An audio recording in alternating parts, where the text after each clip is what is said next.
नमस्कार, स्वागत है आपका आवाज अड्डा में। मैं हूं नीरज बाजपेयी और आज बातचीत करेंगे। एक नया कानून बनने वाला है लव जिहाद को लेकर के। लव जिहाद को लेकर के मध्य प्रदेश सरकार अभी जो उनका सत्र शुरू होने वाला है उसमें वो एक कानून बनाने जा रहे हैं और इसके जरिए लव जिहाद को रोका जाएगा। लव जिहाद क्या है, पहले ये थोड़ा समझ लेते हैं। लव जिहाद अंतरधर्म विवाह जो है, अंतर संप्रदाय विवाह जो है, उसके संदर्भ में इसको खास तौर पे देखा जाता है। और हाल फिलहाल में बहुत सारी ऐसी घटनाएं रिपोर्ट हुई जहां इस तरीके की बात हुई कि जबरन धर्म परिवर्तन करा के शादियां की गई हैं या शादी के तुरंत बाद जबरन धर्म परिवर्तन कराए गए हैं और इसकी वजह से कई जगहों पे अपराध की घटनाएं भी शामिल हुई हैं।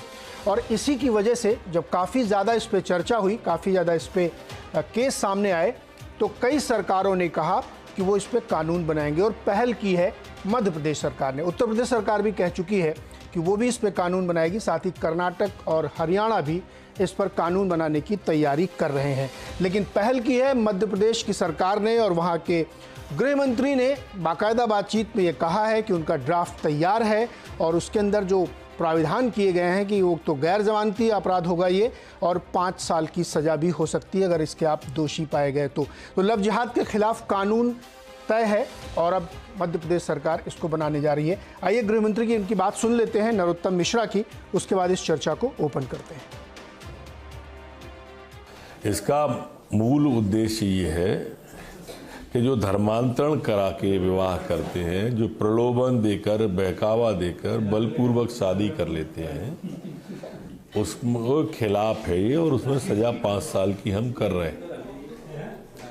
यह अपराध को संज्ञेय बना रहे हैं और गैर जमानती भी बना रहे हैं। प्रलोभन और बलपूर्वक की गई शादी सिद्ध होने पर नल एंड वाइड मानी जाएगी। ये उसके बाद में शादी वैध नहीं होगी।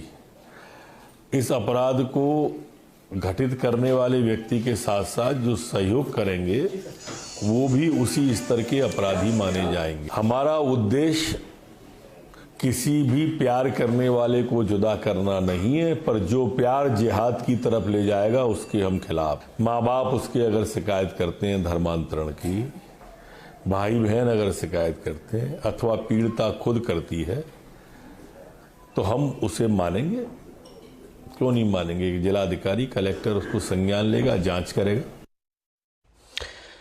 तो वो अपराध जो जबरन किया जाएगा, यानी जबरदस्ती शादी की गई, प्यार में धोखा देके शादी की गई और धर्म परिवर्तन कराने की कोशिश की गई या की गई और उसकी शिकायत आती है पीड़िता की ओर से, उसके परिवार की तरफ से, तो इस पर संज्ञान लिया जाएगा और इस पर कानूनी कार्रवाई की जाएगी। जैसा कि हमने बताया कि इस प्रावधान में यह है कि गैर जमानती भी होगा और 5 साल तक की सजा इसमें हो सकती है। इसी पे आज बातचीत करेंगे कि लव जिहाद की समस्या कितनी गंभीर है, कहां कहां फैल चुकी है और किस किस रूप में सामने आ रही है, और इसके रोकने के लिए क्या ये कानून कारगर होगा या पहले के कानून काम नहीं कर पा रहे थे इसलिए इस कानून की ज़रूरत पड़ी, और ये आगे कैसे रुकेगा या किसी और जागरूकता की भी ज़रूरत है, क्योंकि ये एक मामला ऐसा होता है जिसको साबित करना काफ़ी कठिन होगा जब तक कि मामला बहुत बिगड़ नहीं जाता है। तो इसी पर बातचीत करने के लिए हमारे साथ जो मेहमान हैं उनसे आपका परिचय करा दें। प्रेम शुक्ला है, भारतीय जनता पार्टी के प्रवक्ता हैं। इसके साथ ही तस्लीम रहमानी है जो MPCI के प्रेसिडेंट हैं। राजेश सिंह जी हैं, सामाजिक कार्यकर्ता हैं। सायरा शाह हलीम जी हैं, ये भी सामाजिक कार्यकर्ता और महिलाओं के बीच में बहुत काम करती हैं। और एक लीगल एंगल समझने के लिए आशुतोष श्रीवास्तव को भी हमने रखा जो सुप्रीम कोर्ट के वकील हैं, कि इसके जरा कानूनी पहलू भी समझना चाहिए कि मौजूदा परिस्थिति और नए कानून के बीच में क्या अंतर है और इससे कितना फायदा होने वाला। लेकिन पहले थोड़ा लव जिहाद की चर्चा हुई। प्रेम शुक्ला जी, खास तौर पे भारतीय जनता पार्टी की जो शासित सरकारें हैं, चाहे वो उत्तर प्रदेश हो, हरियाणा हो, कर्नाटक हो, मध्य प्रदेश हो, सभी जगह इन कानून को बनाने की तैयारी हो गई और मध्य प्रदेश ने तो बाकायदा ड्राफ्ट भी बना लिया है और वो विंटर सेशन में इसको पारित कराने की तैयारी कर रहे हैं। क्या इतनी गंभीर समस्या हो चुकी थी कि इसके लिए अब कानून बनाना जरूरी था? निश्चित तौर पर आए दिन आप चाहे मध्य प्रदेश हो, उत्तर प्रदेश हो, राजस्थान हो, हरियाणा हो, महाराष्ट्र हो, तमाम राज्यों में इस तरह की घटनाएं सामने आ रही हैं।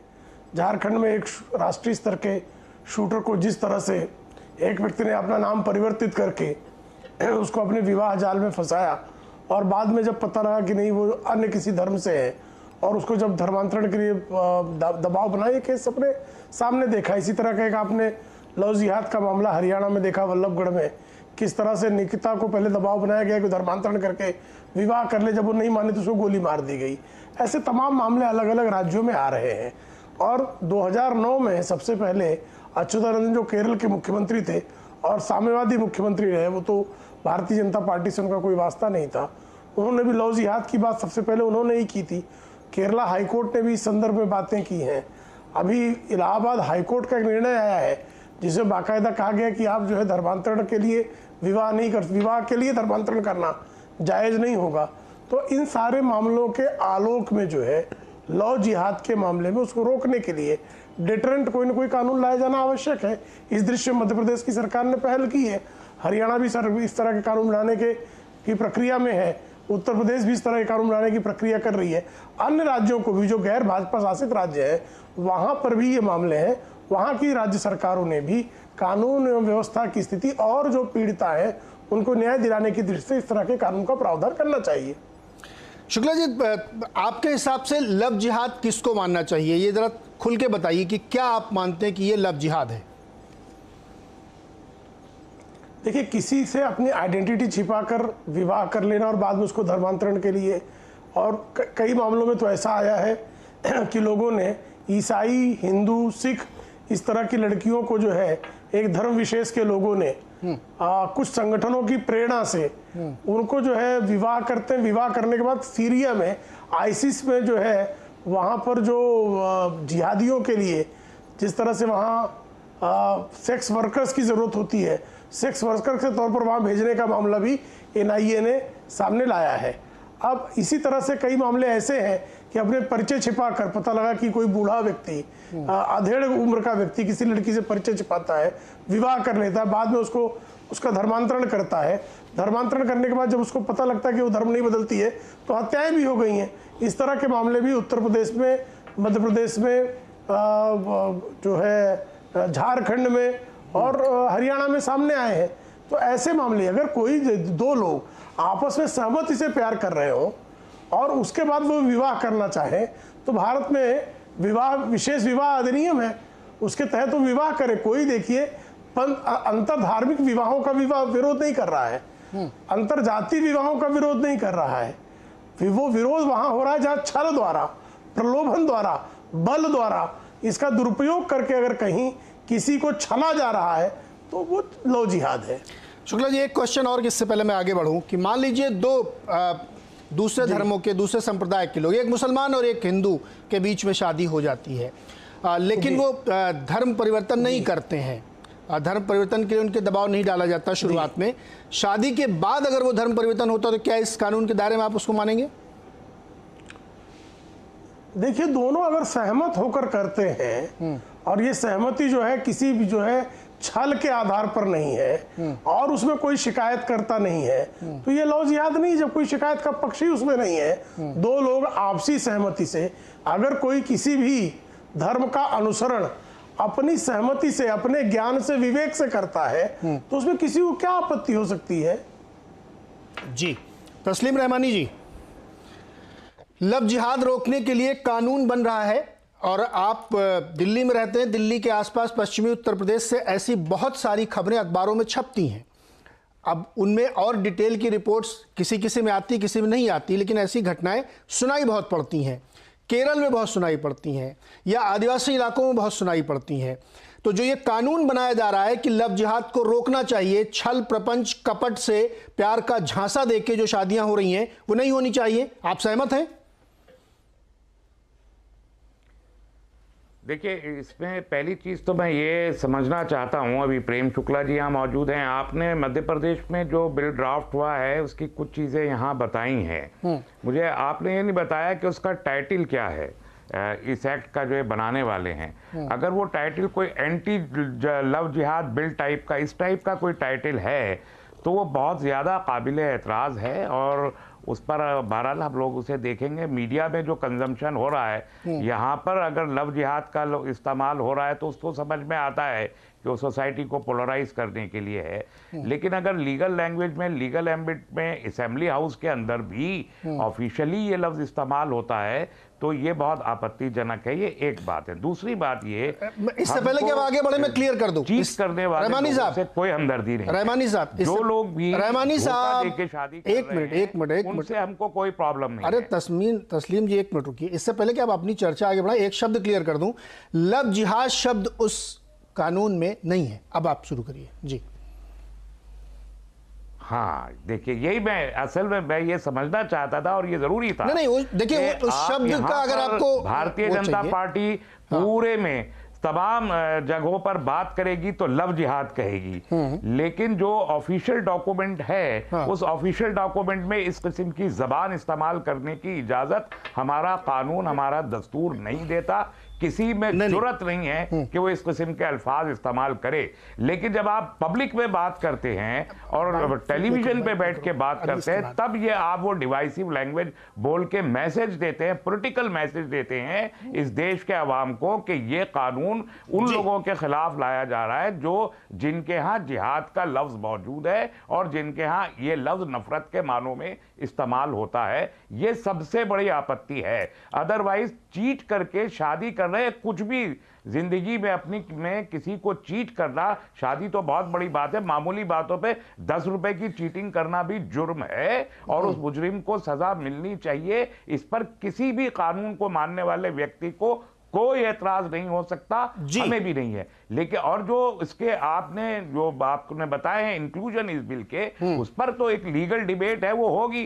जैसे अब आपने 20 साल के बाद भी एक महिला कहती है कि मुझे तो ल्यूर करके और शादी की गई थी और 3 बच्चे 4 बच्चे भी हो चुके हैं, लेकिन मैं उस वक्त ल्यूर करके शादी की और फिर मुझे जो वो कर दिया गया धर्म परिवर्तन कर, तो 20 साल के बाद भी ये हो सकता है। दूसरी चीज, माँ बाप को आप इख्तियार दे रहे हैं कि माँ बाप भी अगर कर दे। आपको याद है जिस केरल की प्रेम शुक्ला जी बात कर रहे हैं, वहां 2 साल तक हादिया को उसके माँ बाप ने पुलिस के सामने स्टेटमेंट तक नहीं देने दिया था, इलीगल कन्फाइनमेंट में रखा गया था। उसके बाद और सुप्रीम कोर्ट ने कहा एनआईए की इन्वेस्टिगेशन के बाद कि यहाँ कोई लव जिहाद का मामला नहीं होता और हादिया ने और यशवीन जहां ने आपसी कंसेंट के साथ शादी की थी। लेकिन लोअर कोर्ट से सुप्रीम कोर्ट तक इन्हीं शिकायतों की बुनियादों पर उन लोगों को परेशान किया गया। तो क्या इस किस्म के जो कवानीन है, एक्सिस्टिंग लॉ होने के बावजूद यहाँ के लिए एक्सिस्टिंग लॉ मौजूद है, फैमिली लॉ मौजूद है, तस्लीम जी रुकिए ना एक मिनट, लॉ मौजूद है, स्पेशल मैरिज प्रोविजन तस्लीम रहमानी जी, बाद अगर ये कानून लाया जा रहा है तो आप एक्चुअली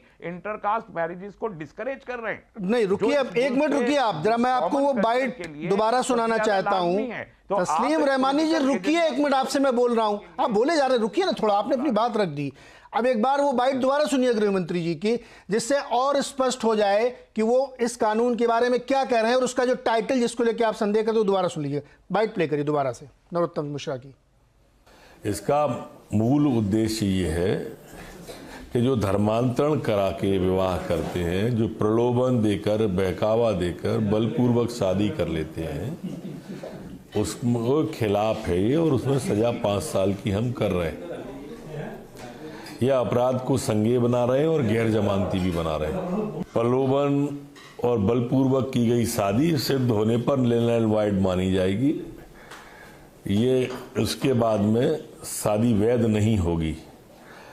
इस अपराध को घटित करने वाले व्यक्ति के साथ साथ जो सहयोग करेंगे वो भी उसी स्तर के अपराधी माने जाएंगे। हमारा उद्देश्य किसी भी प्यार करने वाले को जुदा करना नहीं है, पर जो प्यार जिहाद की तरफ ले जाएगा उसके हम खिलाफ। माँ बाप उसके अगर शिकायत करते हैं धर्मांतरण की, भाई बहन अगर शिकायत करते हैं अथवा पीड़िता खुद करती है, तो हम उसे मानेंगे। क्यों नहीं मानेंगे? जिलाधिकारी, कलेक्टर उसको संज्ञान लेगा, जांच करेगा।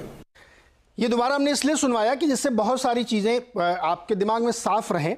मेरी बात ना सुन के आप सीधे उनकी बात सुने जिन्होंने इस कानून को ड्राफ्ट किया है। बिल्कुल क्लियर है तस्लीम रहमानी जी कि जो छल कपट से काम हो रहा है, कहा कि पीड़िता करे, जहां 2 अडल्ट को अपनी शादी का इख्तियार है फैसला करने का, वहां माँ बाप और भाई बहन को भी आप उसमें इंक्लूड कर रहे हैं। नहीं तो इसलिए इंटरकास्ट मैरिजेस को डिस्करेज करने वाला एक कानून है ये। नहीं, हाँ आपकी बात हो सकती है, अभी इसको आगे जब चर्चा में लाएंगे तो शादी देखेंगे। तो लेकिन जो घटनाएं सुनने में मिली हैं सर जी, तस्लीम रहमानी जी, अखबार आप भी पढ़ते होंगे, हम भी पढ़ते हैं, 20 घटनाएं ऐसी मिल रही हैं। राजेश जी हमारे साथ है, राजेश सिंह जी, आप उसी इलाके से बिलोंग करते हैं। ऐसी घटनाएं सुनाई देती हैं कि जबरदस्ती, पहले देखिए क्या होता है, ये एक बहुत दो व्यक्तियों का बहुत ही पर्सनल रिलेशनशिप है। न तो हम वहाँ खड़े थे ना आप खड़े थे कि वो झांसा दिया था कि नहीं दिया था, कि प्यार था कि नहीं था, लेकिन आप ये समझ सकते हैं सामाजिक जीवन में कि जब उस तरीके के संबंध में कोई व्यक्ति आता है तो उसके आंखों पे एक पर्दा पड़ जाता है। किसी को बुरा लग रहा हो तो लगे, लेकिन ये सच्चाई है कि इमोशनली आप अटैच हो जाते हैं, फिर आपको सही गलत का फैसला नहीं दिखता। राजेश जी बताएं। देखिए, मैं बताऊं, डिबेट इस बात पर होना चाहिए कि ये कानून बनाने की नौबती क्यों आई जी। मैं उत्तर प्रदेश का रहने वाला हूं। पश्चिमी उत्तर प्रदेश में दशा ये हो गई थी, एक सरधना में गांव है लोहिया, वहां पर एक खोमचा लगाने वाले ने पंजाब की एक बहुत संभ्रांत परिवार की लड़की को फुसला करके उससे शादी करके ले आया अपना सरधना में, मेरठ में। उसके बाद उसके साथ रेप किया, बॉडी को काट के 4 टुकड़ों में फेंक दिया गया। आखिर ये स्थिति, ये सुनियोजित तरह से क्राइम हो रहा है जिसमें पैसा खर्चा किया जा रहा है और गरीब लोगों को इसमें बहला फुसला करके, जवान लड़कों को बाइक की व्यवस्था की जा रही है, उनको मोबाइल की व्यवस्था की जा रही है, उनको घड़ी की व्यवस्था की जा रही है, उनको कपड़े की व्यवस्था की जा रही है और बच्चों को बरगला करके आगे किया जा रहा है। स्थिति यह हो गई है कि लड़कियां स्कूल जाने तक से परेशान हैं। इसका मतलब कि ये एक, जब इतने प्रदेशों में ये कानून की नौबत आई है, इसका मतलब कि ये एक महामारी की स्थिति ले लिया था और तमाम लड़कियों के भविष्य के साथ खिलवाड़ हो रहा था। एक उदाहरण नहीं, मैं 10 उदाहरण दे सकता हूं इसके, जिसमें लड़कियां बरगलाई गई तमाम तरह से, फेसबुक पर फर्जी आईडीज बना करके। अभी एक घटना बताऊं, हमारे यहां कुछ कानपुर में एक कांड हुआ, जब उसमें चेक हुआ तो पुलिस ने देखा कि तमाम फेक आईडी बना करके, ब्राह्मणों की आईडी बना करके लोग इस तरह से काम कर रहे थे। तो ये किसी भी हालत में बैन होना चाहिए और योगी सरकार का, हरियाणा सरकार का या मध्य प्रदेश सरकार का जो भी लोग पहल कर रहे हैं, ये बहुत उचित पहल है, ये बहुत पहले होना चाहिए था, लेकिन आज किया जा रहा है, ये बधाई की पात्र है सरकार। जी सायरा जी, तो रहे इससे ज्यादा तो शादीशुदा महिलाओं को प्रताड़ित करके कत्ल करने के तो इससे ज्यादा वाकयात मौजूद हैं। जहेज के नाम पर जो लोगों को कत्ल किया जाता है, नहीं तो क्या मतलब है, इसको भी करने दिया जाए। आप तस्लीम जी ये कहना चाहते हैं कत्ल कर देती हैं, तो उसके कानून है ना तस्लीम जी, ज्यादा वाकयात नहीं तो तस्लीम जी इसको करने दिया जाए। आपको उसके लिए कानून बनाए गए हैं ना। मैं वही कानून तो इसके बारे में अभी बनाया जा रहा है, कहां बनाए गए? नहीं तो आप क्या कह रहे हैं कि कानून बन गया, हत्या नहीं रुक रही, इसलिए कानून बनाना बेकार है, करके आप ये कह रहे हैं क्या? अच्छा, मैं बोलूं जी, एक मिनट सारा जा रहा हूं। किसी भी जुर्म के खिलाफ होना चाहिए, लेकिन आप उसको पॉलिटिकल और रिलीजियस इसमें पॉलिटिकल कहां है? शुक्ला जी ने तो अभी पॉलिटिकल बात ही नहीं करी। होगी, शुक्ला जी ने तो पॉलिटिकल बात ही नहीं करी, वो राजनीतिक आदमी है, नहीं उन्होंने बात नहीं करी। लव जिहाद के नाम से पूरे हिंदुस्तान में डिबेट छेड़ रहे हैं, ये पॉलिटिकल एंड रिलीजियस कम्युनलाइजेशन नहीं है क्या? वो इसलिए आपकी जरूरत नहीं है कि आप पार्लियामेंट के अंदर इसलिए अरे सुन लीजिए महाराज, क्या मतलब है इसका? तस्लीम रहमानी जी सुन लीजिए जरा, जो डिस्कोर्स में चल रहा है हम उस पर चर्चा करेंगे। आपको जो व्यू रखना आप रखिए, पार्लियामेंट में क्या व्यू रखना है वो सांसद लोग तय करेंगे, कोर्ट में हादिया का केस का क्या होता है कोर्ट तय करेगा, लेकिन जो हमें सामने दिख रहा है उसकी रिपोर्टिंग हम करेंगे। सायरा जी बोलिए। नहीं, मैं आपसे ये पूछना चाह रही हूँ, तो आप ये क्वेश्चन थोड़ी कर सकते हैं। आपने जहेज के प्रताड़न में कितनी औरतों को कत्ल किया गया कि उनके 4 हिस्सों में टुकड़े। तस्लीम जी रुकिए जरा, सायरा जी को बात करने दीजिए। परिवार के साथ उसका आप जिक्र नहीं कर रहे। कैसे नहीं कर रहे? उसके लिए कानून है, एक औरत एक लड़की, उसके लिए कानून बना है। 7 साल से पहले किसी भी परिस्थिति में अगर देहांत हो गया तो आप जेल जाएंगे। नहीं, बिहार कानून नहीं है क्या उसमें? एक लड़की को जला दिया गया, आप वो पब्लिक डिस्कोर्स पे उस पर आप चर्चा नहीं कर रहे।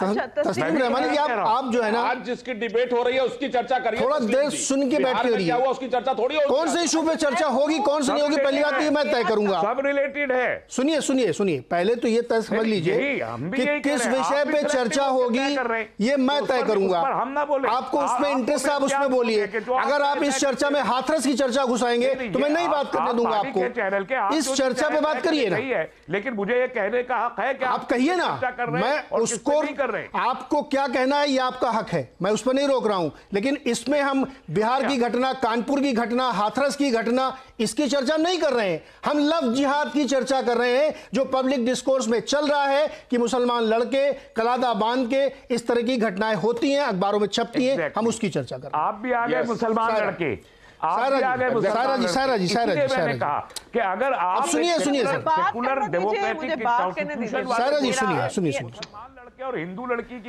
अरे तस्लीम जी सुन लीजिए ना दूसरे की भी। पोलराइजेशन चाहते, आपकी नीयत साफ नहीं। तस्लीम जी सुनिए बात करने का भाई जी सायरा जी बोलिए। हाँ, मैं ये कह रही हूँ कि देखिए अभी जो हालात हैं पूरे देश में, बहुत ही सांप्रदायिकता का जो एक शासन, एक रूप रंग, एक लहर चल रही है जी। तो अभी जिस राज्य में चुनाव होते हैं तो ऑटोमेटिकली हिंदू मुस्लिम का जो विषय है वो ज्यादा जो है चर्चा में रहता है। तो अभी देख लीजिए, हम लोगों को पता है कि अभी बंगाल के इलेक्शन बहुत ही महत्वपूर्ण हैं, अभी आगे भी बिहार में भी इलेक्शन हुआ था, आगे भी असेंबली इलेक्शन होगा। तो ये बताइए कि आप मुझे आंकड़े दीजिए कि कितने इस तरह के मुस्लिम लड़के जो है हिंदू लड़कियों को गुमराह करके उनके साथ गुप्त विवाह कर रहे हैं। पहली बात मैं ये जोर करना चाहूंगी कि अगर एक लड़की, हिंदू लड़की मुस्लिम युवक से शादी करना चाहे या फिर एक हिंदू लड़का मुस्लिम युविका से शादी करना चाहे, तो आर्टिकल 21 हमारे संविधान में क्लियरली बताया गया है, राइट टू मैरिज एक फंडामेंटल राइट है, एक हक है हर सिटीजन का, इंडिया का। और उस पे जो है एक बालिक युवक या युविका, मैं नाबालिग युवक युविकाओं की बात नहीं करी, मैं बालिग युवक और युविकाओं की बात करी है। अगर ये निर्णय करें कि हमें इस फलाने आदमी जिसका नाम जैद हो या जहीर हो या अमित हो या राजीव हो या जो कुछ भी हो, हम उससे प्रेम करते हैं, उससे विवाह करते हैं, तो कि इंडिया में कोई भी कानून ऐसा नहीं है कि उस विवाह को रोक सकता है, ना कि माँ बाप रोक सकते हैं, ना भाई बहन रोक सकते हैं, ना कोई रोक सकता है जी। तो ये जो बात है ये इससे परमिशन ले, ये बहुत ही अफसोस की बात है और ये नहीं होना चाहिए जी। शुक्ला जी आपको ये एक फंडामेंटल राइट है। आर्टिकल 21 में ये क्लियरली बताया हुआ है कि ये हम लोग राइट ऑफ मैरिज एक फंडामेंटल राइट है, इस पे कोई डिस्प्यूट नहीं है। और अगर कोई इस बात को डिस्प्यूट करेगा तो ये बहुत ही शोकनीय बात है। नहीं इस पे सायरा जी, पीढ़ी में सायरा जी इस पे किसी को आपत्ति नहीं है। अगर नरोत्तम मिश्रा की बाइट आपने ध्यान से सुनी हो तो वो खुद ही कह रहे थे कि दो लोग अगर सहमति से उनके बीच में प्रेम है और वो विवाह करें तो इसमें किसी को कोई आपत्ति नहीं। शुक्ला जी आप बताइए, आपको आपत्ति है क्या? देखिए, मैंने पहले ही कहा, आपने पहले प्रश्न पूछा था, मैंने उसको उत्तर में लिखा था, अगर कोई दो लोग प्यार करते हैं, दोनों एक दूसरे से समझ बूझकर प्यार में विवाह करना चाहते हैं, तो भारत की संवैधानिक व्यवस्था में विशेष विवाह अधिनियम है, उसके तहत तो विवाह कर ले, वो अपने अपने धर्मों पर रहकर भी कर सकते हैं। उसके बाद अगर किसी को लगता है कि वह अपनी मर्जी से किसी अन्य धर्म का धर्मावलंबी बनना चाहती है या बनना चाहता है, तो वो अभी उसके पास अधिकार है, कोई नहीं रोकता है। लेकिन किसी को झांसा देकर, किसी को फंसाकर, छल पूर्वक, बल पूर्वक अगर कोई कृत्य होता है तो ऐसे जो भी भुक्तभोगी है, उन भुक्तभोगियों को कानूनन अधिकार होना चाहिए कि वह जो भी उनके साथ छल करने वाला, बल करने वाला व्यक्ति है, उसके विरुद्ध कानूनी कार्रवाई कर सके। इसी का प्रावधान होने जा रहा है। मैं एक प्रश्न पूछना चाह रही हूँ प्रेम जी से। तो आप इस तरह का कम्युनल टर्म इस बिल को क्यों देंगे जो स्पेसिफिकली एक कम्युनिटी को टारगेट? कौन दे रहा है? नहीं है। अरे आप बताइए, कौन कम्युनिटी को टारगेट कर रहा है? बिल्कुल नहीं कर रहे हैं। एंटी कन्वर्शन कौन रहा? आपके दिमाग में? देखिए ये कम्युनलिज्म आपके दिल में है, हमारे दिल में तो नहीं है। बिल में जिहाद का क्या मतलब? उस बिल में ये लिखा ही नहीं हुआ है, मैंने इसीलिए दोबारा बाइट सुनवाई थी। नहीं देखिए क्या है, एक जो है एक माहौल पैदा कर रहे हैं कि हिंदू मुस्लिम में झगड़ा हो और कुछ कंफ्यूजन। आपने सायरा जी, आपने बिल पढ़ा है क्या? आपने बिल का ड्राफ्ट पढ़ा है? आप नाम मत, आपके सामने बिल का ड्राफ्ट आया क्या? मतलब होता है ये लफ्ज। सायरा जी, आपके सामने बिल का ड्राफ्ट आया क्या? आपका मतलब है सायरा जी, आपके सामने बिल का ड्राफ्ट आया क्या? इसको लीगल इस पे ले आपके सामने ड्राफ्ट आया? तस्लीम जी आप सोचिए कि जैसे आज आपको ये बड़ा खराब लग रहा है कि ये बिल जो बनाया गया इसका इंटरप्रिटेशन लव जिहाद कर रहा है। मतलब एक तो इसको कहते हैं कि रफ लैंग्वेज में कहें कि तीर निशाने पे लगा है। दूसरा, जब सीए का बिल आया था तो आप ही लोग बैठ के यहाँ कह रहे थे कि भारत से सबको निकाल दिया जाएगा, सारे मुसलमानों को। सीए बिल का इंटरप्रिटेशन आप ही लोग बैठ के यहाँ कर रहे थे, जबकि उसमें ऐसा था नहीं। इसलिए बिल के डिस्कोर्स पे और बिल पे समझ लेना चाहिए। जी मैं आपको समझाती हूँ। अच्छा, सीएनआरसी की आपने जो बात नहीं, मैं उस पे मत जाइए, सिर्फ रेफरेंस के लिए बताया है कि उसको कैसे गलत इंटरप्रिटेशन चैनलों पे बैठ के किया जाता था, वैसा ही है, समझ लीजिए आप। ये नहीं तीर बिल्कुल निशाने पे लगा है आप लोगों के। हाँ, जी आप थोड़ा समझ लीजिए, मुझे 1 मिनट आप थोड़ा समय दीजिए। जी अभी ये जो सीए एनआरसी की जो सिलसिला हुआ था, आप बताएंगे भैया इस फलाने मुल्क से ये जो अलग अलग कम्युनिटी ये है, लेकिन आप एक कम्युनिटी को छोड़ देंगे और तब बोलेंगे नहीं हमने तो मेंशन नहीं करा, तो आप एकदम इनोसेंट बन जाएंगे कि हमने तो इस तरह का करा। ये किस तरह का संदेश इस्लामी राष्ट्र के सारे मुसलमानों को, अरे उनको जान के छोड़ा गया था भाई, उसको इस्लामी उम्मा बना देने का उनको जान के छोड़ा गया था। एनीवे, एक बार कानूनी पहलू ले ले, उसके बाद खोल देते हैं डिबेट। आप सब लोग बात करिएगा। एक कानूनी पहलू हमारे साथ वकील साहब बैठे हैं, आशुतोष श्रीवास्तव जी। आशुतोष जी, ये जो कानून बन रहा है और जो पहले भी बहुत सारे कानून मौजूद होंगे लोगों की शादी करने की और स्वतंत्रता की, उस पे कोई क्लैश है? इस कानून की जरूरत क्यों थी? आप जरा टेक्निकल पहलू भी समझा दें।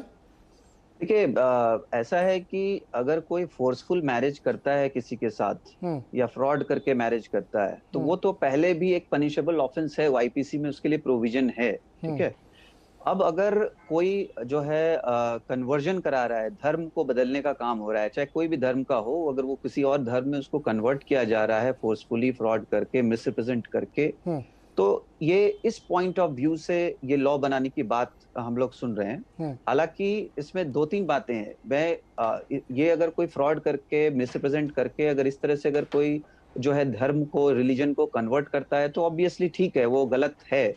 चाहे वो किसी भी धर्म में कन्वर्ट करे, किसी भी धर्म का हो और उस दूसरे धर्म में कन्वर्ट करे, ये गलत होगा और इसके लिए कानून बनने में कोई इशू नहीं है।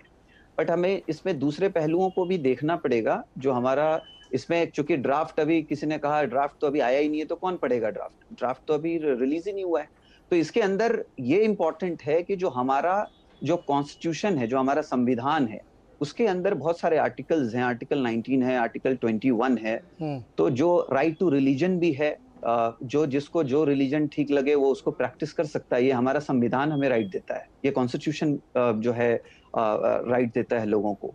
अभी देखिए, एक बहुत ही इंपॉर्टेंट जजमेंट हुआ था 1973 में, जिसको हम केशव नंदा भारती केस के नाम से जानते हैं। इसमें जो है सबसे बड़ा बेंच बैठा था सुप्रीम कोर्ट का, 13 जजेस के बेंच बनाया गया था। ये केरला का मामला था, जहां पे रिलीजियस जो जमीनें हैं उसको यूज करने के हिसाब से था कि इसमें किसी का इंटरफेरेंस नहीं होना चाहिए। और सुप्रीम कोर्ट ने भी इस बात को, कुछ ये जो है 68 डेज तक जो है 2-2.5 महीने तक ये हियरिंग कंटिन्यूअसली चला था उस टाइम, इंदिरा गांधी जी के टाइम में, क्योंकि बहुत सारे लॉज बनाए गए थे और उसको चैलेंज किया गया था कि ये जो लॉ है वो कॉन्स्टिट्यूशन के खिलाफ है। क्योंकि हम कोई भी कानून बनाएंगे तो कॉन्स्टिट्यूशन के खिलाफ जाके नहीं बनाया जा सकता है उसको। तो इसमें यह तय किया गया था कि जो बेसिक प्रिंसिपल है कॉन्स्टिट्यूशन का, उसको पार्लियामेंट जो है चेंज नहीं कर सकता है। ये सामने आया था। अब ये ड्राफ्ट किस तरह से बनता है, क्या बनता है, ये बहुत इंपॉर्टेंट मुद्दा है। और उसमें ये भी कहा गया था कि जो बेसिक प्रिंसिपल, बहुत सारी चीजें हो सकती हैं, जैसे हमारा डेमोक्रेसी हो सकता है, या फिर हमारा फंडामेंटल राइट्स हो सकता है, आशुतोष, जुडिशियल रिव्यू हो सकता है, सेक्युलरिज्म हो सकता है। इस बिल का जो नाम है ना, धर्म स्वातंत्र बिल 2020, जिसकी जो जितनी मूल भावना जानकारी हम लोगों के सामने, जिस पे हम लोग चर्चा कर रहे हैं, उसमें यह है कि आप धर्म बदलने के लिए किसी को फोर्स नहीं कर सकते, अपनी मर्जी से कोई बदले, उसमें कोई दिक्कत नहीं है। मैं वही कह रहा हूं कि अगर उसमें तस्लीम जी को भी दिक्कत नहीं होनी चाहिए। मैं बता रहा हूं, जहां पे फोर्सफुल कन्वर्जन हो रहा है, हाँ, वो तो अभी भी अपराध है, और ये नए कानून के बाद वो और ज्यादा आपराधिक, उसमें और प्रोविजंस बना दिए जाएंगे, हाँ, या उसका पनिशमेंट को बढ़ा दिया जाएगा, उसको और सख्त बना दिया जाएगा कानून को, वो तो ठीक है, वहां तक कोई इशू नहीं है। इसमें जो हमारा जो कॉन्स्टिट्यूशनल, जो हमारा संविधान में जो बना हुआ प्रोविजन है, उसका पार्ट कहीं वायलेट नहीं होना चाहिए। बस इसको ध्यान में रखने की जरूरत है, जो फ्रेमर्स हैं हमारे, जो फ्रेम कर रहे हैं इसको, जो है कानून को बना रहे हैं। मेरा बस ये कहना है। तस्लीम रहमानी, ऑलरेडी जो बात राजेश श्रीवास्तव जी, राजेश सिंह जी कह रहे हैं कि बहुत सारी ऐसी घटनाएं सुनने को मिल रही हैं, उसी के लिए तो ये कानून बनाया जा रहा है। आप कह रहे हैं ऐसा कुछ है नहीं, एक कम्युनिटी को टारगेट किया जा रहा है। आप उसी पश्चिमी उत्तर प्रदेश या दिल्ली के इलाके में रहते हैं जहां इस तरह की बहुत घटनाएं सुनने को मिलती हैं, जिसका जिक्र राजेश सिंह जी कर रहे हैं। आपको नहीं लगता कि इसको रोकने के लिए एक प्रभावी कानून की जरूरत है? देखिए, अभी वकील साहब जो कुछ फरमा रहे थे उससे हम लोग बिल्कुल इत्तफाक करते हैं। फोर्सफुल कन्वर्जन, डिसीटफुल मैरिज, दोनों जुर्म हैं और दोनों के लिए कवानीन मौजूद हैं। अगर हमको लगता है कि उसमें सज़ा का प्रोविज़न कम है और ज़्यादा होना चाहिए, वो कानून और ज़्यादा सख्त होना चाहिए, तो हम उसमें अमेंडमेंट करके सेंट्रल में भी और स्टेट्स में भी वो कानून लाए, उसमें और से ज़्यादा सख्त सजाएं कर दें। उसमें कोई प्रॉब्लम नहीं है, होनी ही नहीं चाहिए। आप यूएपीए में 67 वाले कानून में कितनी बार 2019 तक आप उसको ड्रेकोनियन से ड्रेकोनियन बनाते चले गए हैं। आप इस कानून में और ज़्यादा सख्त सजा का प्रोविजन कर सकते हैं, ये ठीक है। और जो आप ये कह रहे हैं दिल्ली और उत्तर प्रदेश वगैरह में जो वाकयात सामने आ रहे हैं, अरे भाई जो वाकयात सामने आ रहे हैं उस वाकये को लेके सजा देनी चाहिए। गिरफ्तार हुए हैं लोग और उनको सजा मिलनी चाहिए। हमने कहा एक भी डिसीटफुल इवेंट कहीं हुआ है तो उस पे हुआ ना। देखिए हरियाणा में गिरफ्तार हुए ना,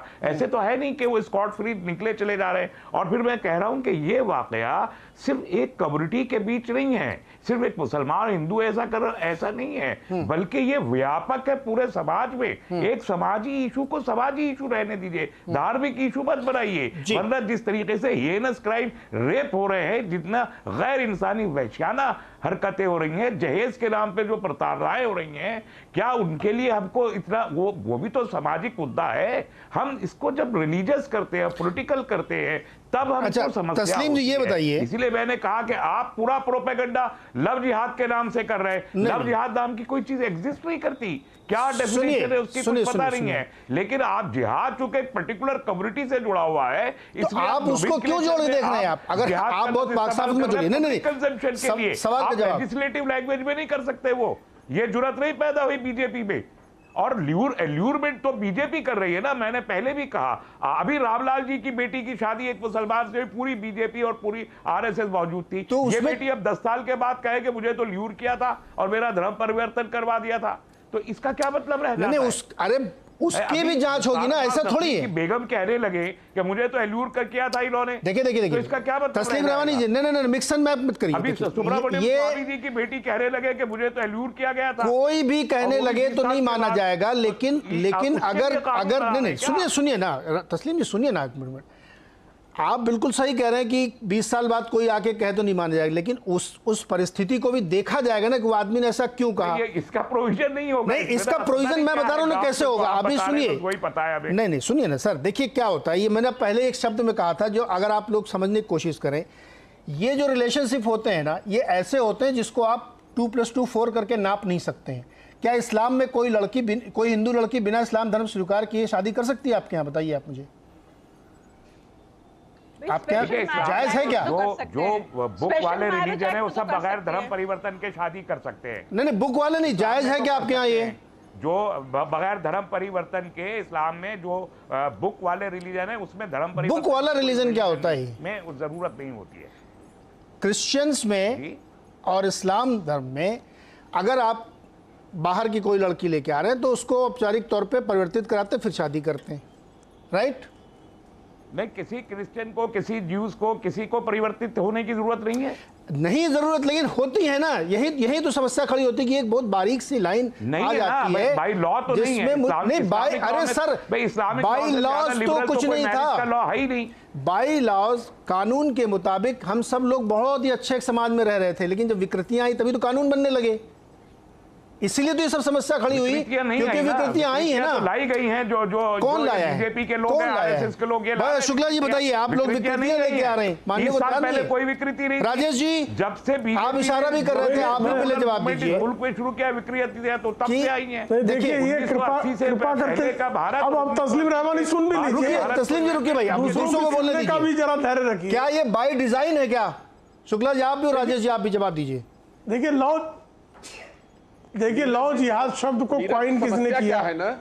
लॉ जिहाद शब्द को जी बजरंग दल ने किया, बजरंग दल ने किया। नीरज जी मैं आऊं? हाँ पहले शुक्ला जी उसके बाद राजेश जी। हाँ शुक्ला जी नीरज जी मैं आऊं इस विषय पर? हाँ शुक्ला जी। देखिए लॉ जिहाद शब्द सबसे पहले विमर्श में आया कहां से? केरल से आया। किसने कॉइन किया? अच्युतानंदन जी ने कॉइन किया। कौन है वो? कम्युनिस्ट पार्टी के चीफ मिनिस्टर थे। दूसरा लॉ जिहाद पर किसने प्रश्न उठाया? केरल की चर्च ने उठाया। ये सबसे अधिक मुद्दा गरमाया कब? जब केरल के हाईकोर्ट ने पाया कि इसमें तथ्य है। अब आप कहते हैं लॉ जिहाद, इनको अब चिल्ला रही हैं। अब लॉ जिहाद शब्द जो है, अब इसके जिहाद को लेकर आपत्ति तस्लीम रहमानी जैसे लोग बारंबार करते जिहाद शब्द पर। अरे चुप रहो यार, बीच बीच में सबके बोलते जाते हो, हम लोग सुन रहे हैं ना आपको। आप ये क्या तरीका है बहस का? आप गलत कह रहे हैं। ये तरीका क्या बहस का है? मैं बोलिएगा ना, आपका समय आएगा। मैंने क्या गलत कहा? रेखांकित करिएगा ना, बीच में दूसरों क्या टोक कर रहे हैं आप? ये आपकी जो है उजड्डता है, ये इसको उजड्डता कहते हैं। उजड्डता और मूर्खता जो है एक दूसरे की पर्यायवाची है। आप झूठ शांति से सुनिए। अरे भाई ये नीरज जी को कहां से पकड़ के लाया? किस पकड़ रहा है भाई? आराम से जरा शांति से सुनिए। आपकी बारी आए तो आपको जो बोलना है बोलिए, लेकिन अभी आप सुन रहे हैं, दूसरे लोग बैठ के सुन रहे हैं, आप बीच बीच में बोल रहे हैं। अब उनको अपनी बात रखने दीजिए, आपको आपत्ति तो अपने समय पे काउंटर कर लीजिएगा, लेकिन अभी आप शांत कंप्लीट करिए। मतलब आवाज अड्डा में इतनी सलीके से बहस होती है, सब अपनी अपनी बारे में बोले ना। चूंकि ये डिजाइन जो है पीएफआई की है, ये डिजाइन एसडीपीआई की है, और ऐसी डिजाइन पकड़ी गई है कि आप जो है क्रिश्चियन, हिंदू, सिख लड़कियों को बलाकर फुसलाकर उनसे विवाह धर्मांतरित करके उनको सीरिया तक भेजने की योजनाएं बनाई। इन्होंने सीरिया तक भेजने की योजनाएं बनाई। चूंकि ये लोग कट्टरपंथी हैं, क्योंकि ये जिहादी हैं, क्योंकि जिहाद का मतलब आतंकवाद है, क्योंकि आतंकवाद को ये विवाह नाम के पवित्र संस्थान में भी ले आए हैं। ऐसे में जब कानून बन रहा है और इनको पता है कि इस कानून से जो अपराधी पकड़े जाएंगे वो अपराधी इनके साथ उनकी राजनीतिक, सामाजिक और धार्मिक संलिप्तता है, ऐसी स्थिति में चीख चिल्ला रहे। यदि आपको लगता है कि इसमें भाई अगर कोई भी कानून बनेगा तो उस कानून को जो है उसमें अगर किसी प्रकार की कमी होगी तो न्यायपालिका उसको विश्लेषित करने का अधिकार रखती है। न्यायपालिका आपके यहाँ मौजूद है। आप हादिया केस का बार-बार जिक्र कर रहे हैं। हादिया केस में सर्वोच्च न्यायालय ने न्याय दिया ना, वो लॉ था तो लॉ था, जिहाद होगा तो जिहाद होगा। और लॉ जिहाद अगर आप जो है टर्मिनोलॉजी आई है उसको लोग पहचानते हैं और उस पर शिकायतें हो रही हैं, केसेज हो रही हैं, मामले पकड़े जा रहे हैं। ऐसे में आप कहते हैं साहब कुछ है ही नहीं, आप अनायास कर रहे हैं और बीजेपी कर रही, आरएसएस कर रही। अरे अपराध आप करेंगे तो न्याय के पक्ष में खड़े आरएसएस और बीजेपी को न्याय के पक्ष में स्वर बुलंद करना पड़ेगा, और हम करेंगे। आप जब भी जिहाद करेंगे, आतंकवाद करेंगे, छल करेंगे, प्रपंच करेंगे, कपट करेंगे, तो हम उसके विरुद्ध खड़े होंगे। राजेश जी, नागरिक अधिकार है। राजेश जी आप रखिए, फिर इसके बाद मुझे ब्रेक भी लेना है। जी राजेश जी। कपड़े पहनने वालों की सरकार है सारे। हाँ जी राजेश जी बोलिए। समस्या क्या है ना, हाँ। नीरज जी एक बात बताऊं, समस्या यहां पर आती है कि ये लोग पहले तो कहते हैं कि संविधान से देश चलेगा, कानून से देश चलेगा, और जब संविधान और कानून बनता है तो ये कहते हैं शरिया से चलेगा। ये इनसे तस्लीम जी से, शायरा जी से पूछना चाहता हूं कि क्या ये लोग जो बात टीवी पर डिबेट कर रहे हैं, इनकी बात मौलाना साहब मानेंगे? और जब नहीं मानेंगे तो ये लोग हिंदू मुस्लिम की बात बीच में ये लोग लाके खड़ा कर देते हैं। देश में कानून समय समय पर, देश में सुरक्षा के लिए, बच्चों की सुरक्षा के लिए हर तरह के कानून बनाने पड़ेंगे, और जब बनाने लगते हैं तो ये कहते हैं कि हिंदू मुस्लिम हो रहा है। समस्या क्या है कि संविधान से चलेगा, कानून से चलेगा, जब कानून से चलने लगता है तो ये सरिया की बात लाते हैं कि देश सरिया से चलेगा। जी, कमी इनके अंदर है और इनको चेंज करना पड़ेगा, एटीट्यूड चेंज करना पड़ेगा। जी ठीक है, मुझे बहुत छोटा सा ब्रेक लेना। ब्रेक के लौट के आगे फिर तस्लीम जी और सायरा जी सवाल लेंगे, इसी बात का जवाब लेंगे सायरा जी से कि ये जो मिस्चीवियस एक्टिविटीज़ हैं, जो मलाइन चीज़ें हो रही हैं, इतनी बुरी स्थिति तक पहुंची तभी शायद इतने राज्यों में इतने लोगों में कानून बना है या बनाने की प्रयास हो रही है। और अगर कानून बन रहा तो उसमें अगर आपने अपराध नहीं किया या आप उस इंटेंशन के नहीं तो आपको डरना नहीं चाहिए। छोटे से ब्रेक के बाद जवाब लेंगे तस्लीम जी से और सायरा जी से।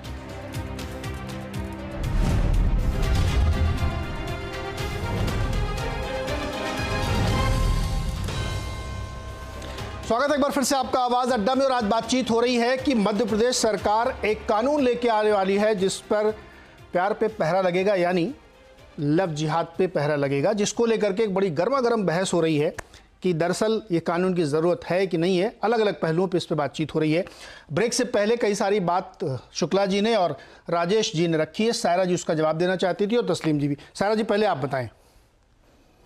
देखिए, मैं इतना बात करना चाह रही हूँ, अभी ये प्रेम जी जो बोले हैं कि ये हो रहा है वो हो रहा है, ये आप मुझे आंकड़े दिखा दीजिए कि आप मैं पूरी कॉन्फिडेंस से बोल सक रही हूँ कि आपको 4 भी इस तरह के कोई भी इंसिडेंट्स नहीं मिलेंगे जहां पे कोई जबरदस्ती कुछ जिहाद जहनी तौर से करके कोशिश इस तरह से कर रहा है। क्योंकि सब जानते हैं कि यहाँ पे जितने भी इंटर कम्युनिटी, अब मैं खत्म कर रही हूँ ना, जितने भी इंटर कम्युनिटी मैरिजेस हुए हैं इंडिया में वो बिल्कुल लड़की और लड़के की राजी से हुए हैं। और ये बात आप इंसिस्ट करना कि वो बिना भाई बहन के, आप बताइए इतने प्रोग्रेसिव होकर आप चाहेंगे कि आपके परिवार में कोई आउट ऑफ द कम्युनिटी करे? तो जब भी इंटर कम्युनिटी मैरिज होती है रेजिस्टेंस तो होती है, कोई नहीं चाहता कि भाई हम बाहर कम्युनिटी में करें, चाहे वो लड़की हो लड़का हो, कोई भी परिवार से रेजिस्टेंस आएगी, कोई भी परिवार से आएगी। तो इसका मतलब ये नहीं है कि लड़का लड़की डर जाएं और सहम जाएं और ये कदम ना लें। तो ये संविधान में है ही नहीं, क्योंकि स्पेशल मैरिज एक्ट इस तरह की रिलेशनशिप और इस तरह की जो शादियां होती है उसके अंडर उसको प्रोटेक्ट करता है कि कोई इंटर कम्युनिटी मैरिज करना चाहे और बिना कन्वर्ट करे वो इंसान शादीशुदा अपना जीवन जो है निभा सकता है, अपनी जिम्मेदारी निभा सकता है।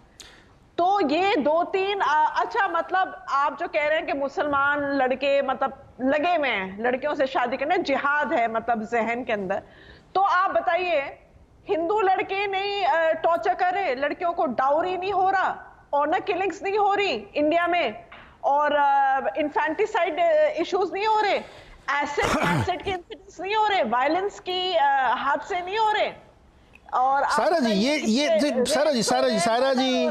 सायरा जी आप सब चीजें देखिए, एक एक इशू के लिए अलग अलग कानून, अलग अलग प्राविधान, आप सब चीजें एक में मिला देंगी ना तो फिर कंपैरिजन नहीं होता ना, एप्पल टू एप्पल होना चाहिए। हम सिर्फ इस मुद्दे की बात कर रहे हैं जहां पे ये इशू खड़ा हुआ जिसके लिए कानून बन रहा, उसी की तो हम चर्चा कर रहे हैं, उसी को समझने की कोशिश कर रहे हैं। अलग अलग लोग आप व्यूज दे रहे हैं। अच्छा, मैं एक हाइपोथेटिकल सिनेरियो रखता हूं, आप मुझे बताइएगा ये अपराध है कि नहीं है। सभी से क्वेश्चन है, जो जवाब देना चाहे, लेकिन टारगेटेड सायरा जी को है। मान लीजिए एक कपल है, एक लड़की एक लड़का है, किसी भी धर्म के हो, चलिए नाम नहीं लेते, ले आपको बुरा लगेगा। अब मान लीजिए वो एक शर्त रखता है लड़का कि तुमको मुझसे बहुत प्यार है, शादी करना है, लेकिन तुम्हें अपना रिलीजन चेंज करना पड़ेगा। अब लड़की चूंकि करना नहीं चाहती, मन नहीं है उसका रिलीजन चेंज करने का, अपना नाम बदलने का उसका मन नहीं है, लेकिन वो प्यार में मजबूर है। उसको क्या करना चाहिए? वो अपराध बोध से ग्रसित है। वो नहीं सुनिए, सवाल सुन लीजिए। अब उसके मन में गिल्ट आ गया कि एक तरफ प्यार है और एक तरफ मेरा रिलीजन चेंज करने की बात की, मेरा नाम बदल लगाना चाहे। अच्छा, इसको आप फोर्सफुल मानेंगे कि नहीं मानेंगे? इमोशनल ब्लैकमेल मानेंगे कि नहीं मानेंगे? ये बताइए। मैं बोलती हूँ, अब बताइए ये लड़की बालिका है या नाबालिग? नहीं, दोनों 18 से ऊपर के हैं, दोनों 18 से ऊपर के बालिग हैं, ऊपर है। हाँ। तो कोई भी किसी को फोर्स नहीं कर सकता, पहली बात ये है, ठीक है। और अगर कोई फोर्स कर रहा है उसको कड़ी सजा सुनानी चाहिए, बिल्कुल बेशक, क्योंकि इस तरह का।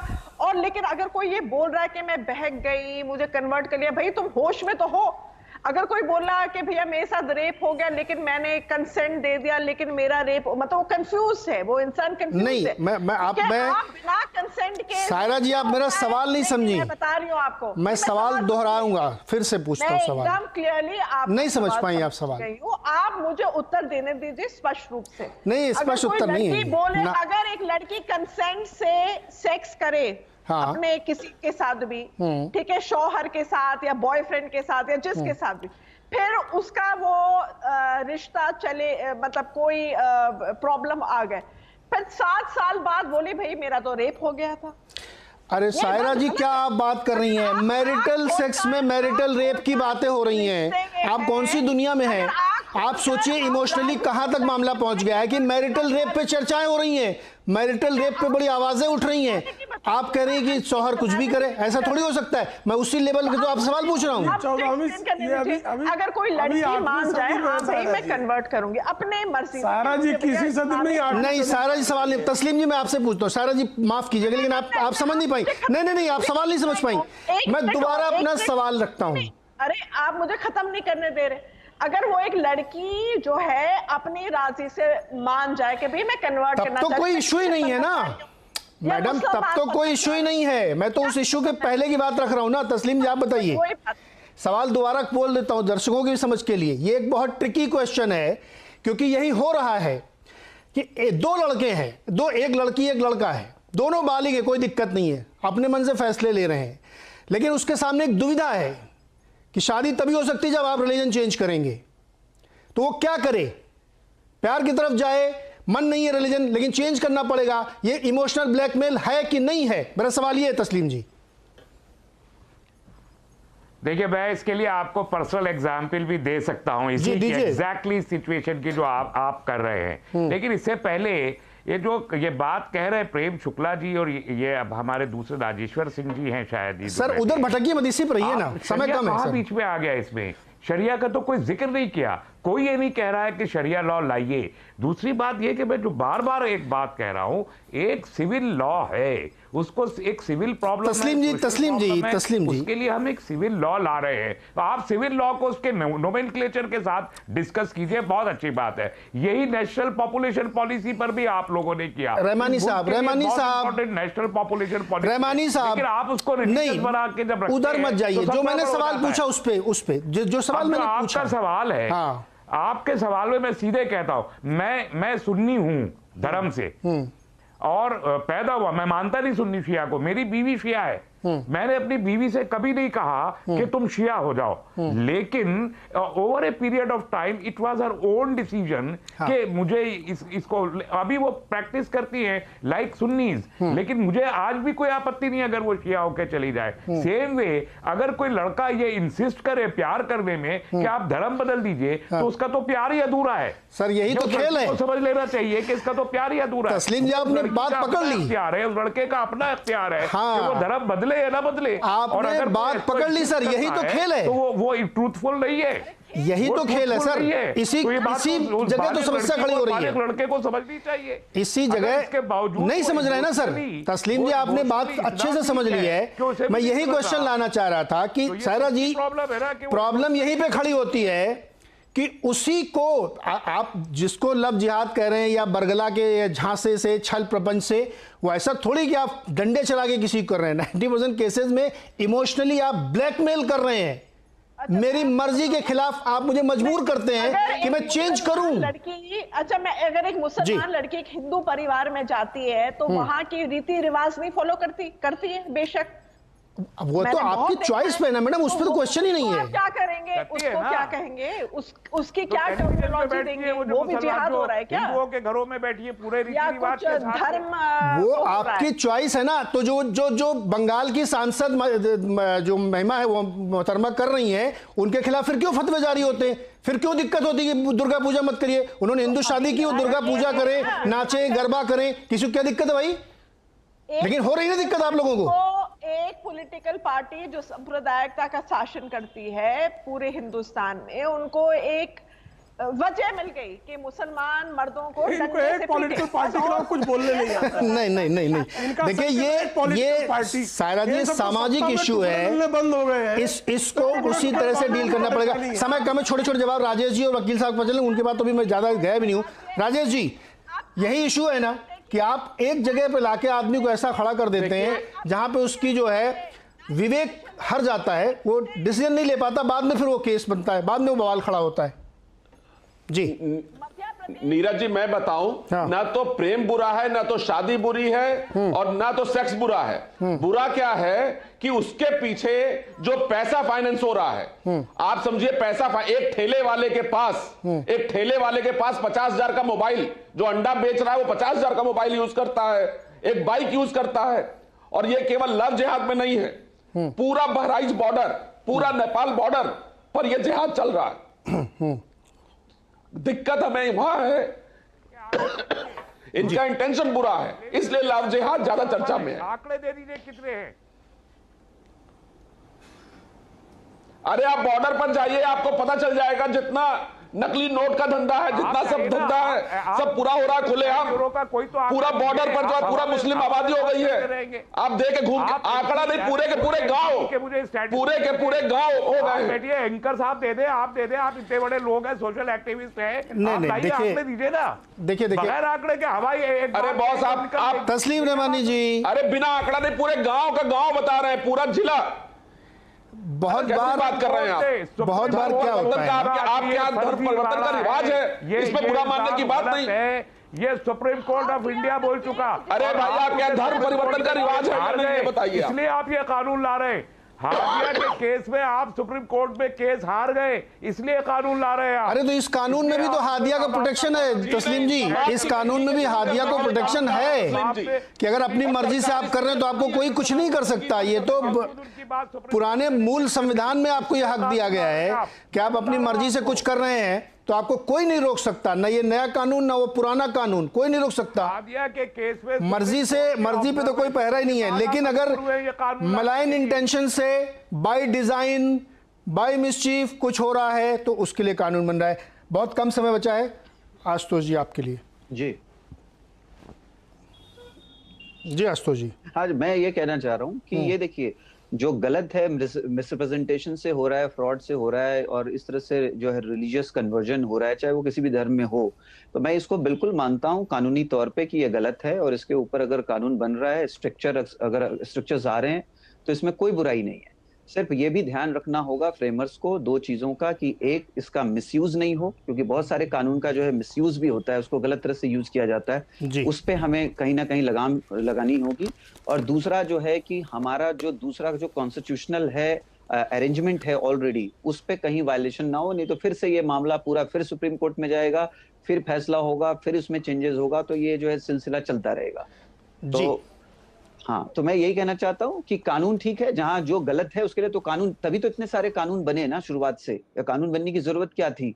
अगर सब कुछ ठीक चलता तो कोई भी कानून की जरूरत नहीं थी, लेकिन गलतियां होती हैं, गड़बड़ियां होती हैं, क्राइम्स होते हैं, इसीलिए तो इतने सारे कानून बनाए गए। अगर ये भी, इसमें भी अगर कोई रिपोर्ट्स के हिसाब से, जो लॉ कमीशन का भी रिपोर्ट आ रहा है इसके ऊपर, अगर लगता है कि ऐसे क्राइम्स हो रहे हैं तो इसको रोकना जरूरी है। क्राइम को रोकना उद्देश्य होना चाहिए, इसमें पॉलिटिक्स या जो है रिलीजियस इश्यूज नहीं होने चाहिए इसके बीच में। It should be a very simple transparent law, जहां पे जिसका मिसयूज ना हो और कोई गलत इनोसेंट आदमी उसके अंदर ना फंसे, इसका ध्यान रखना बहुत जरूरी है। जी देखिए, किसी भी समय खत्म हो रहा है, उन्नत समाज में, किसी विकसित समाज में या किसी सभ्य समाज में ऐसी बहुत सारी चीज़ें आपको हक से मिलती हैं कि जहां आप अपनी आज़ादी से कुछ भी कर सकें। और हिंदुस्तान में भी ये आज़ादी है कि आप किसी से भी प्यार करें और किसी से भी शादी करें, इसमें कोई रोक है नहीं और न हो सकती है, क्योंकि ये कानून आपको इजाज़त देता है, देश के संविधान आपको ये इजाज़त देता है। लेकिन कई बार ऐसी गड़बड़ियाँ होती हैं, और जब मैं कह रहा हूँ कि उन्नत और विकसित समाज है तो आप इमोशनल लेवल पर बहुत ऊपर चले जाते हैं। जो उदाहरण अभी सायरा जी ने दिया कि मैरिटल सेक्स में भी रेप हो रहे हैं, अब उसका किसी के पास आंकड़ा नहीं है, ना कोई प्रूव कर सकता है कि वो रेप था या नॉर्मल सेक्स था या कंसेंसुअल सेक्स था, लेकिन एक आवाज़ है, उसको उसी शिद्दत के साथ, उसी रिस्पेक्ट के साथ सुननी पड़ेगी आपको कि अगर कोई कह रहा है। तो ऐसे समाजों में बहुत सारे इमोशनल इश्यूज़ को टैकल करने के लिए अगर कोई कानून बनता है तो उसमें कोई दिक्कत नहीं होनी चाहिए, लेकिन उसका ना तो मिसयूज हो और ना ही कोई प्यार पे पहरा लगना चाहिए। अंत में इतना ही कहूंगा कि प्यार में सौदा नहीं हो सकता, प्यार प्यार हो सकता है। बहुत बहुत शुक्रिया। देखते रहिए CNBC आवाज।